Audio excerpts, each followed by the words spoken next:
Iran, Israel और America.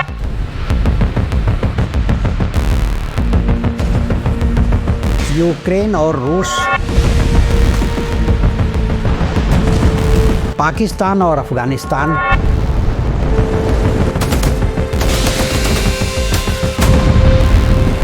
यह कुछ देशों के बीच युद्ध नहीं है, यह आकाश में टकराने वाले ग्रहों का पृथ्वी पर प्रभाव है। आज दुनिया जिस आग में जल रही है, तो आप ये सोच रहे हैं ये कुछ देशों के बीच लड़ाई है? नहीं। ज्योतिष के अनुसार जब जब आकाश में कुछ क्रूर ग्रह आपस में टकराते हैं तो उनका प्रभाव पृथ्वी पर पड़ता है, और जब पृथ्वी पर पड़ता है तो इसी तरह के युद्ध, इसी तरह की आपदा पृथ्वी पर लोगों को दिखाई देती है, और जब ये होता है तब धरती पर नया इतिहास लिखा जाता है। नमस्कार, मैं ज्योतिषी आर.एच. सोनी पिछले 41 वर्षों से यंत्र मंत्र तंत्र रत्न दान दक्षिणा पूजा पाठ होम हवन जप तप और रुद्राक्ष के द्वारा लोगों की समस्याओं का समाधान करता रहा हूँ। अब कुछ ग्रहों की स्थितियों का वर्णन मैं करने जा रहा हूँ जो पूरी दुनिया में अलग अलग देशों पर अपना प्रभाव डाल रहे हैं। उसी तरह से आप पर भी उसका प्रभाव पड़ेगा, क्योंकि कहा जाता है कि यथा पिंडे तथा ब्रह्मांडे, मतलब ये जो शरीर है यह एक तरह का ब्रह्मांड है आपका। ब्रह्मांड में जितने भी ग्रह विचरण करते हैं उनका कनेक्शन कहीं न कहीं आपके शरीर से होता है। तो एक तरफ तो देश के साथ विवाद करेगा, तो जमीन से विवाद करने नहीं जाएगी। अमेरिका की ज़मीन या इजराइल की ज़मीन ईरान से विवाद नहीं करेगी। वहाँ के जो लीडर होते हैं वो विवाद करेंगे, वो उनके अंदर वो फैसला लेने की शक्ति देगा ग्रह, तब वो जा कर के बातें बिगड़ती हैं या बनती हैं।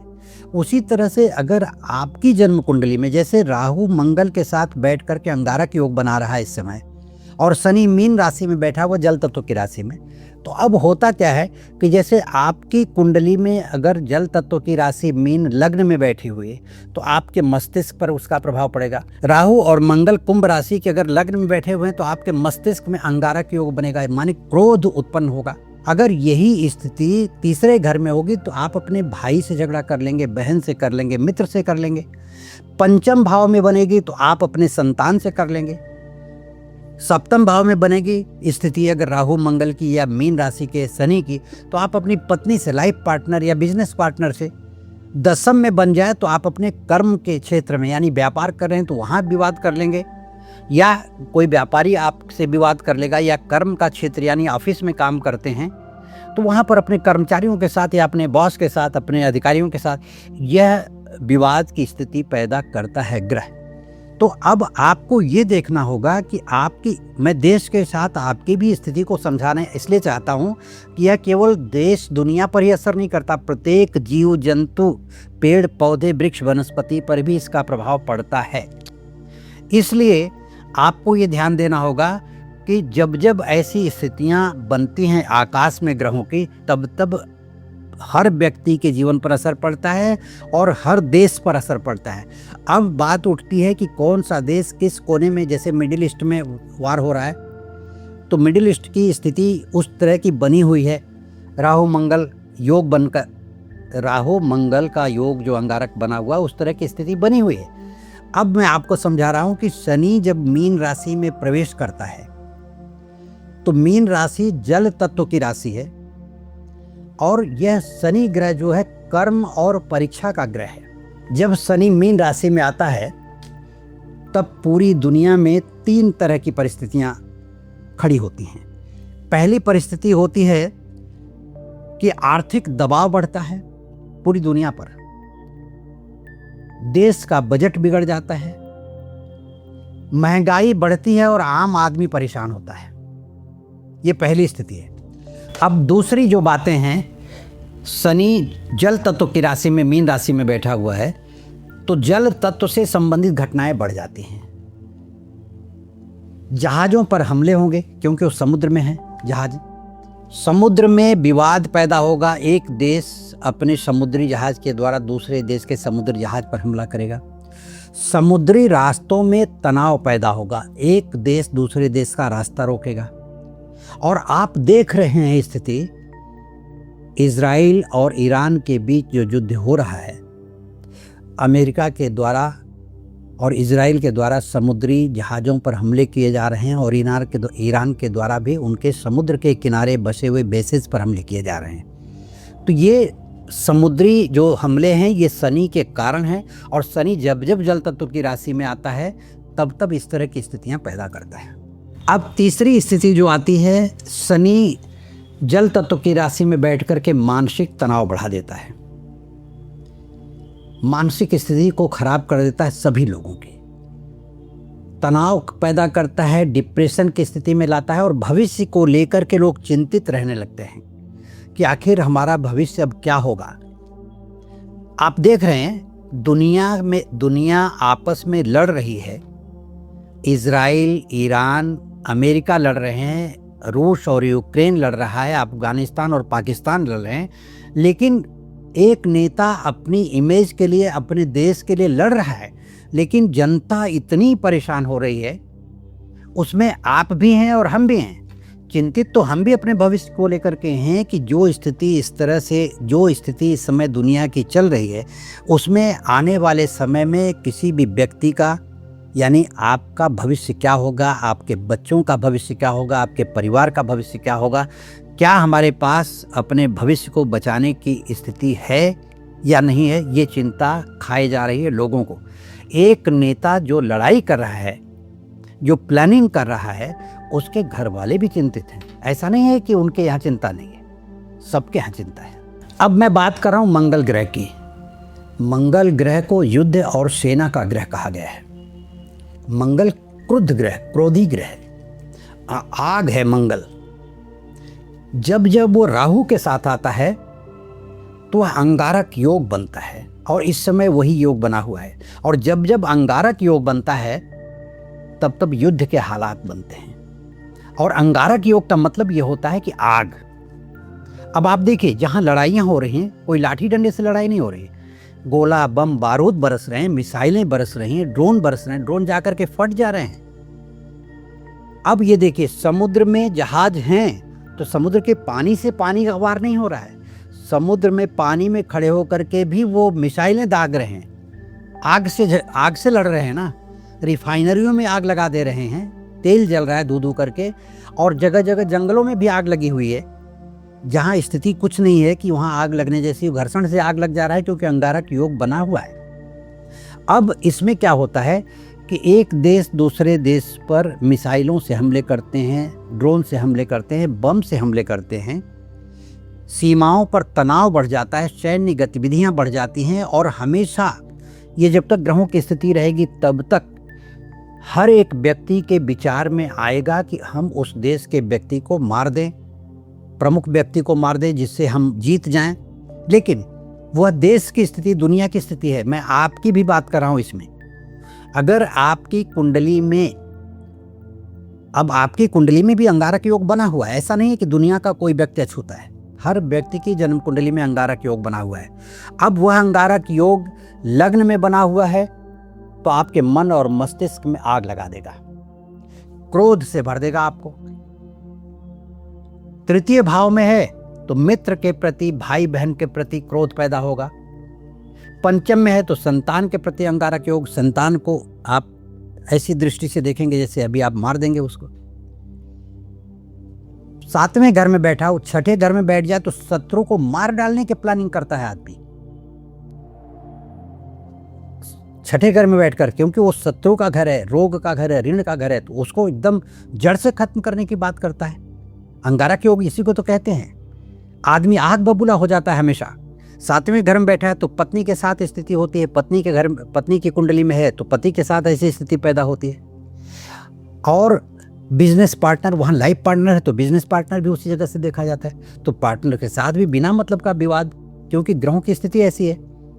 दसम घर में बैठा है तो आपके कर्म के क्षेत्र में अंगारक योग बनाता है, व्यापार के क्षेत्र में अंगारक योग बनाता है। इस तरह से अंगारक योग के प्रभाव से कोई भी व्यक्ति अछूता नहीं है, तो आप भी अछूते नहीं रहेंगे। इसलिए आपको अपनी स्थिति को संभाल के चलना चाहिए। जिस तरह से देश दुनिया में इस तरह की स्थिति बनी हुई है, अब यहाँ अंगारक योग बन रहा है। मैं आपको एक थोड़ी सी बात हटा करके दूसरी जगह ले जाना चाहता हूँ कि यहाँ कोई शांति प्रिय ग्रह बैठे होते तो एक देश दूसरे देश को समझौता करवाता, शांति से समझाता कि क्या जरूरत है लड़ने का, मिल करके हम आगे बढ़ें, हम अपने काम काज में आगे बढ़ेंगे। आध्यात्मिक दृष्टिकोण से आगे बढ़ता, हर व्यक्ति एक दूसरे को समझाता। लेकिन ऐसे समय में हर व्यक्ति एक दूसरे के प्रति क्रोध की भावना लिए हुए बैठा हुआ है। शनि के बारे में बताया, मंगल के बारे में बताया। अब मैं आपको बताने जा रहा हूँ राहु के बारे में। युद्ध में या व्यक्तिगत रूप में राहु की क्या भूमिका होती है। वैसे हमने बैड शनि के बारे में बनाया है कि शनि बुरा हो तो क्या प्रभाव देता है, आप देख लीजिएगा हमारा वीडियो। बैड गुरु होता है, बुरा गुरु होता है तो क्या प्रभाव देता है, बैड राहु क्या प्रभाव देता है, ये सब वीडियो हमने बनाए हैं। इसको आप देखेंगे तो आपको डिटेल मिल जाएगा। तो अब मैं राहु की बात करने जा रहा हूँ। इस समय राहु मंगल के साथ बैठा हुआ है, तो राहु भ्रमित करने वाला ग्रह है। राहु छाया ग्रह है, वो भ्रम है, रहस्य है राहु। राहु तो इस तरह की स्थिति आपके सामने ला करके पैदा कर देता है कि आप कुछ भी समझ नहीं पाएंगे और आपके साथ घटना घट जाएगी। राहु झूठी अफवाहों का कारक है। अब दुनिया में जितने युद्ध हो रहे हैं, मीडिया उसको बढ़ा चढ़ा करके बता रही है। अब ये मीडिया का कारक है राहु, डिजिटल प्लेटफॉर्म का कारक है राहु, इलेक्ट्रॉनिक का कारक है राहु। अब इसमें साइबर युद्ध होगा। अब देखिए, न्यूज में ही सुना गया, इजराइल ने ईरान के सिग्नल को हैक करके रखा था पिछले 1 साल से या कितने दिन से। तो ये साइबर जो युद्ध है, साइबर वार है, एक प्रकार का ये भी चलेगा, क्योंकि राहु ही ये करवा रहा है। राहु इस तरह की बुद्धि देता है सामने वाले को, और जिसका राहु खराब है उसकी बुद्धि को हर लेता है, उसको विनाश की तरफ पहुंचाने का काम करता है। और जिसकी जन्म कुंडली में राहु बहुत अच्छा बैठा है, वो उसको ये ऐसी ऐसी टेक्निक देता है कि आप ऐसा करो तो ऐसा हो जाएगा, ऐसा करो तो आप जीत जाओगे, या सामने वाले के ऊपर आप हावी हो जाओगे। तो यह स्थिति, झूठी अफवाहों का फैलना, साइबर वार का होना, कुछ वेबसाइटों को हैक कर लिया जाना, देश के एक देश दूसरे देश को साइबर के रूप में क्या क्या नुकसान पहुंचा सकता है, उसकी कोशिश लगातार जारी रहती है। भविष्य को लेकर के अनिश्चितता पैदा करता है राहु। और जो घटनाएं नहीं घटी हैं उसको भी दिमाग में डाल देता है कि ऐसा आपके साथ होगा। होगा नहीं होगा वो बाद की बात है, लेकिन ऐसा वो डाल देता है। तो मेरा कहने का मतलब है, जो अंगारक योग राहु और मंगल मिल करके, वो सेनापति है मंगल और ये राहु है। राहु भ्रम पैदा करेगा और भ्रमित करके युद्ध करवा देगा मंगल से। तो ये स्थिति आज जो बनी हुई है, ये राहु और मंगल के कारण बनी हुई है। एक देश दूसरे देश पर हमला कर रहे हैं, ये राहु को लेकर के ही, क्योंकि राहु युद्ध का भी कारक है। मंगल के साथ मिल जाए तो अंगारक योग माने हर तरह के गोला बारूद और मतलब ज्वलनशील पदार्थों का, ऐसे ऐसे बमों का इस्तेमाल होगा जो फटेंगे तो कई कई किलोमीटर तक उनकी स्थिति तबाह कर देंगे जहां वो बम गिरेंगे। तो ये राहु का कारक है मंगल के साथ मिलकर के। तो ये दुनिया में छाई हुई है स्थिति। तो आप ये समझ करके रहिए, और आपको भी इसके साथ इंगित कर रहा हूँ कि आपकी जन्म कुंडली में भी राहु और मंगल की स्थिति क्या है, वह कहाँ बैठा हुआ है राहु मंगल के साथ, किस घर में बैठा हुआ है, उस घर में रहस्य पैदा कर देगा। अगर लग्न में बैठा हुआ है तो आप किसी के प्रति अविश्वास पैदा करेंगे, वो लड़ाई का कारक होगा। दूसरे घर में बैठेगा तो किसी से वाद विवाद करेंगे, धन को लेकर के, बैंक बैलेंस को लेकर के, कुटुंब को लेकर के। अपनी वाणी में ही आपके रहस्य पैदा हो जाएगा कि जो बोलेंगे वो दो अर्थी बात बोलने लगेंगे, समझ में नहीं आएगा। तीसरे घर में बैठेगा तो आप अपने भाई बहन मित्र और लोगों के साथ इस तरह की स्थिति बोलेंगे, तो जो बोलेंगे वो या तो झूठ होगा या तो बढ़ा चढ़ा करके बात करेंगे। चौथे घर में अगर आपका राहु बैठा हुआ है खराब, तो वो स्थिति पैदा करवा देगा, प्रजा के साथ भूमि का विवाद पैदा करवा देगा। अब देखिए, राहु जहां बैठेगा वहीं से वो अपना असर दिखाएगा। पंचम स्थान में होगा तो संतान के प्रति आपका अविश्वास पैदा हो जाएगा कि ये पढ़ाई कर रहा है कि नहीं, नौकरी कर रहा है तो पैसे लुटा रहा है क्या, कुछ पता नहीं चल रहा है। तो संतान पर शक की स्थिति जाएगी, शक की सुई घूमती रहेगी। अपनी ही बुद्धि को आप बिगाड़ लेंगे। छठे में बैठेंगे तो शत्रु के प्रति साजिश रचने लगेंगे। सप्तम में होगा तो पत्नी या पति के प्रति ये विवाद पैदा होगा, बिजनेस पार्टनर के प्रति होगा। अष्टम में अगर राहु बैठा होगा आपका, तो तंत्र मंत्र में आप विफल हो जाएंगे। इस समय तंत्र मंत्र का काम करने लगेंगे आप, रहस्यमयी विद्या के लिए अपने आप को कहीं तो लेके जाएंगे। गूढ़ विद्याओं की स्थिति पैदा होगी आपके अंदर कि ऐसी कोई विद्या सीख लूं जिससे हम तंत्र मंत्र करेंगे और सामने वाला बेहाल हो जाए। ऐसी स्थितियां पैदा होती हैं। अचानक गड़ा हुआ धन खोजने लगते हैं राहु अगर ऐसी स्थिति में होता 8वें घर में। हालांकि उसमें सफलता मिलना बहुत कम होता है, क्योंकि वह स्थिति ऐसी होती है कि अगर आपके भाग्य में अचानक धन लाभ का योग होगा तो राहु अच्छा होगा तो ही उस स्थिति में ले जाकर के पहुंचाएगा। धर्म से भ्रष्ट हो जाता है आदमी अगर 9वें भाव में राहु बैठा हो तो। कोई पूजा पाठ करेगा तो उसको भी मना करने लगेंगे आप, क्या मेरा मतलब पूजा पाठ करो, क्या होने वाला है। खुद तो नहीं करेंगे लेकिन दूसरों को भी मना करेंगे। 10वें में बैठ करके राहु आपको बहुत व्यापार में तकलीफ तो देगा, ग्राहकों से विवाद करवाएगा। आपको लगेगा मैं जो कह रहा हूँ वो सही है और ग्राहक जो कह रहे हैं वो सही है, उनको लगेगा। तो ये स्थितियाँ आगे चल करके बहुत विवादास्पद स्थिति खड़ी कर देती हैं। 11वें घर में बैठा होगा तो इनकम में आपको अवरोध पैदा कर देगा। 12वें घर में अगर राहु बैठा है, अब एक तो अंगारा का योग चल रहा है और दूसरी बात यह है कि अगर मूल कुंडली में 12वें घर में होगा तो आपको पुलिस चौकी, कोर्ट कचहरी या किसी से बात विवाद करवा देगा, मुकदमा चालू करवा देगा। तो मेरा कहने का मतलब है कि राहु अपना असर आपको अपनी ज़िंदगी में दिखाएगा जिस तरह से वो प्रत्येक देश में दिखा रहा है जहां लोग लड़ रहे हैं। तो जो देश के लीडर हैं उनकी कुंडली में राहु उस तरह की स्थिति में बैठा होगा कि वो उस तरह के डिसीजन लेते हैं। और ये राहु, मंगल, शनि बैठ करके अपनी स्थिति को उनके प्रति ले जाते हैं। नहीं तो प्रभाव क्या रहेगा? अगर आग तपेगी नहीं, सूरज तपेगा नहीं, तो उसको मानेगा कौन? तो प्रभाव तो दिखाएंगे, तभी तो आप ग्रहों की पूजा करेंगे। तो इसलिए आप इसको संभाल करके रहिए, अपनी स्थिति को भी संभालिए। दुनिया की चिंता करते करते अपनी चिंता जरूर करिए कि आपके साथ क्या हो रहा है। खाली अखबार पढ़ करके दुनिया की खबरें पढ़ने से ज़्यादा बेहतर है कि अपनी खबरों को भी आप पढ़िए। कुछ बातें मैं बता देना चाहता हूँ कि आने वाले समय में कुछ बड़ी घटनाएं घट सकती हैं। प्राकृतिक आपदा आ सकती है, धन और जन दोनों की हानि हो सकती है।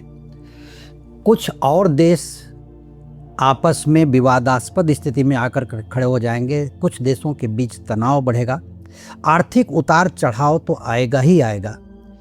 टेक्नोलॉजी से संबंधित युद्ध स्तर पर बदलाव आएगा और साइबर वार होने की संभावना अत्यधिक ज़्यादा है, क्योंकि राहु बैठा हुआ है कुंभ राशि में और वो अपना असर दिखाएगा मंगल के साथ।